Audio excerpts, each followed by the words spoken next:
yung mga nasa laylayan ng society. So kaya po, kung makikita nyo ang Andox ngayon, ito po ay bunga ng mga malasakit at pag-asa. Bigyan po natin ng palakpakan ng Andox.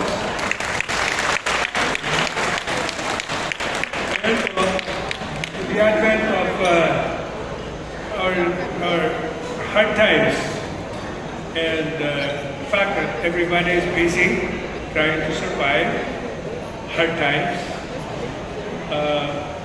tama-tama yung dating ng food panda in our lives because pagod ka sa trabaho and you don't have to go around and buy your stuff. Nandiyan po ang food panda to deliver your food. So, maganda po itong nangyari ngayon na dumating na yung food panda sa buhay natin. I know you've been here for 14 years and you've been trying to perfect your service for the past 14 years, no? So I'm sure your service must be impeccably perfect. Kaya po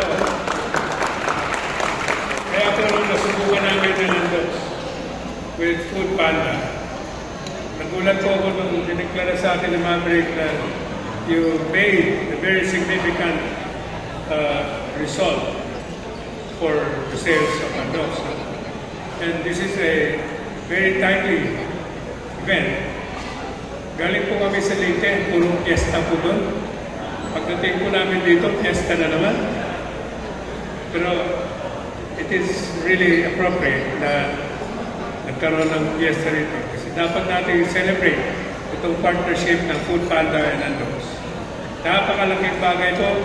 And our sales increased by almost 14%. Lakpakan na natin yung effort na natin. And I have good news for Food Panda. Our target now is to double the number of outlets that we have. Within the next 3 years. Kaya po asahan nyo na mas marami ang mga sources of delivery ninyo. Maganda po ito sa negosyo. In spite of the fact na mahirap ang buhay ngayon, pero mas mahirap po ang bumili at tahakin mo yung mga traffic jam at tahakin mo yung alikabok sa kalye. Diba? So, napakalaking sakripisyo po ng mga delivery ng Food Panda itong ginagawa nila para lang maservisyohan natin ang sambayan ng Pilipino. So, again, I'd like to thank everybody, especially the crew, the whole group of Food Panda. And by the way, the media here, social media and direct media, and maraming klaseng media, may social, may social. So, I'd like to thank everybody for celebrating with us here, and congratulations to Food Panda and the rest of the crew. Maraming salamat.